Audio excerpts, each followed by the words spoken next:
Hello, I am Laura Walter, a Cultural Heritage Specialist at Stantec Consulting. Our team was retained to complete the Town of Grimsby Main Street East Heritage Conservation District study. Today, I'm going to provide a brief presentation addressing updates to the Main Street East HCD study following the implementation of Bill 23 and the resulting changes to the Ontario Heritage Act. I will begin with a quick project update, followed by the changes that resulted from Bill 23. From there, I will get into the specifics of the HD study report, its updates, its findings, and recommendations. This presentation will conclude with a review of the next steps. Thank you for your interest in the project and for taking the time to listen to this presentation. I will be moving somewhat quickly through each slide, so I encourage you to pause, rewind, and come back to any slide for more information. Should you have any questions, please reach out to the project team at your convenience. On your screen now, you will see a review of what we've completed to date for the HD study. In October 2022, our team submitted the draft study report to the town for presentation to the Heritage Grimsby Advisory Committee. With the royal assent of Bill 23 in late 2022, review of the study was paused. In January 2023, the changes to the Ontario Heritage Act came into effect and work began to update the HD study. Since January, our team has been working to update the HD study following the Ontario Heritage Act amendments. This presentation is a result of that work and has been prepared to update the community on the impacts of the Bill 23 in the Heritage Conservation District space generally and the Main Street East HD study more specifically. So what is Bill 23 and what does it mean? Bill 23, the More Homes Built Faster Act, was passed by legislature and received royal assent on November 28, 2022. As mentioned, this came into effect in January 1, 2023. The bill included a number of amendments to the Ontario Heritage Act, ranging from the introduction of prescribed events, changes to local registries, and much more. As it relates to HCDs, the bill introduced specific evaluation criteria for potential HD areas.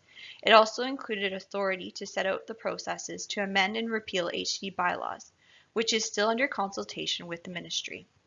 For the Main Street East HD study, our focus has been compliance with the criteria set out for potential HDs. You might recognize this criteria from Ontario Regulation 906. The HCD criteria is provided on the screen now. This criteria was adapted from individual Part 4 property designations. For a potential HD area to be considered for designation as an HCD, 25% of properties within an area must satisfy two or more of the criteria shown on the slide. Similar changes have been made to individual property designations, but the introduction of the 25% threshold is specific to HCDs. This criteria framed the required updates to the HD study.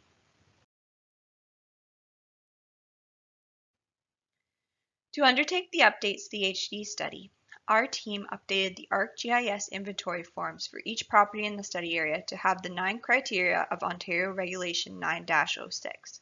The next step was the identification of historical themes for the study area related to the historical value criteria so that the project team could determine if a property met one or more of the identified themes. Next, the study team evaluated each property following the new criteria from a screening level using the ArcGIS inventory forms. The data from ArcGIS was exported into an Excel spreadsheet where analysis was undertaken to determine what number of properties met the criteria and the overall percentages. The evaluation of the entire study area according to Ontario Regulation 9-06 determined that more than 25% of the total 297 properties within the study area met 2 criteria under Ontario Regulation 9-06. 130 properties, 44%, were determined to satisfy criterion 1 related to design value, and 126 properties, 42%, were determined to satisfy criterion 4 as it relates to historic value. However, it's pretty clear to see that the entire study area does not merit designation as an HD.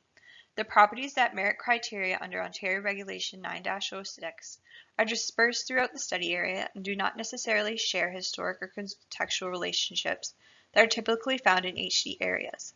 This variety in character is the result of various periods of historical development and ongoing use, improvements, and time. To bridge this gap, the project team also evaluated the study area following the Ontario Heritage Toolkit characteristics. with a focus on the relationship between the elements of the study area to provide a helpful balance to the numerical threshold of the value by Ontario Regulation 906 evaluation.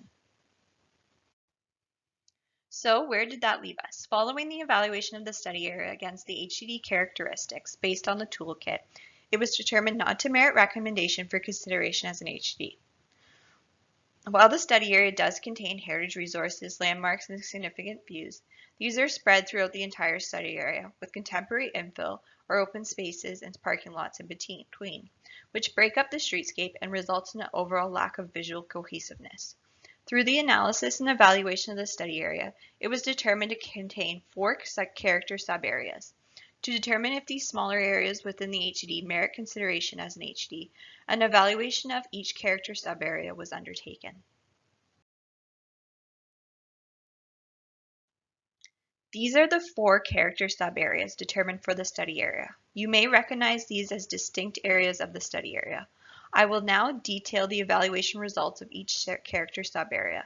I'll present the numeric results first and then explain the results of our evaluation combined with the new criteria and the toolkit framework. For the Grimsby downtown, more than 25% of the total 99 properties were determined to meet 3 criteria of Ontario Regulation 9-06, as indicated on this slide for design, historic, and contextual value. While this area contains a concentration of heritage resources, as identified in its evaluation according to Ontario Regulation 9-06, the infill which has occurred interrupts a sense of cohesiveness in the pedestrian realm of this area. The varying heights, ages, and particularly architectural styles weakens the merit of the area as a district, as the streetscape is not a cohesive historic character.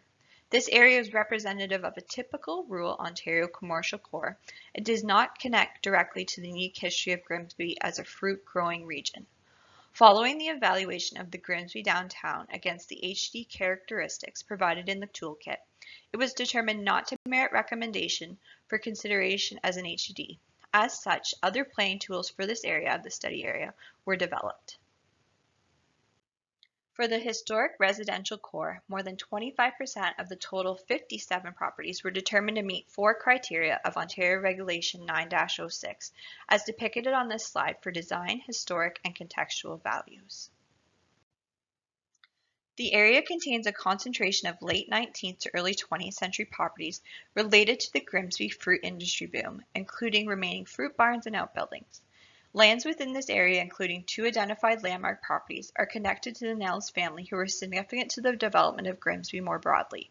The area is predominantly residential with consistent setbacks and deep front yards composed of mature trees and ornamental gardens.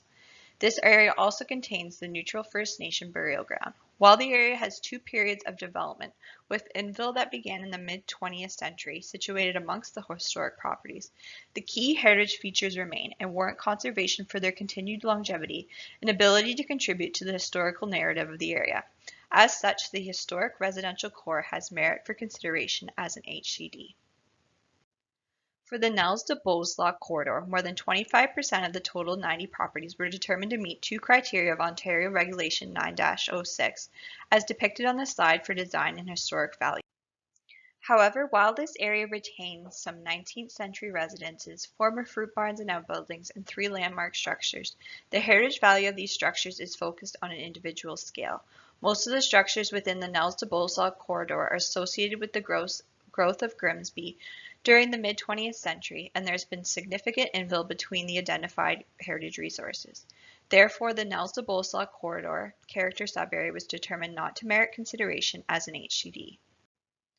The East End met only 1 criterion for historic value. This means that it did not reach the threshold for consideration as an HDD. Therefore, it did not merit consideration as an HDD. Following the evaluation of the East End character sub-area against the HDD characteristics based on the toolkit, it was determined not to merit consideration as an HDD given its late development, post-1980 period, contemporary structures, and lack of heritage integrity. While this area retains 4 late 19th century residences, these properties have heritage value on an individual level. This slide provides a summary overview of the analysis of the character sub-areas. While 3 of these areas did not merit consideration for designation under Part 5 as an HDD, Individual properties within these areas may be considered for Part 4 designation. As mentioned, the updated analysis and evaluation in the HD study identified that the historic residential core character subarea merits consideration as an HD. Given this finding, the HD study is recommending the preparation of an HD plan and guidelines for this area. For areas outside the recommended HD area, policy reviews and Part 4 designations have been recommended for these areas. We are currently working with the town to review the appropriate planning recommendations for these areas outside the proposed HCD. This slide shows the recommended boundary for the HD plan. It consists of properties along both sides of Main Street East between Robinson Street and Nels Road. This boundary may be subject to change during the development of the HD plan. However, we determined that these boundaries capture the cultural heritage value or interest identified and represent a cohesive collection of heritage resources. The next steps include the presentation of this updated HD study to the Heritage Committee and Planning Committee. This concludes the HD study area overview presentation. Thank you for taking the time to listen along, and don't forget to send along questions and comments to the project study team.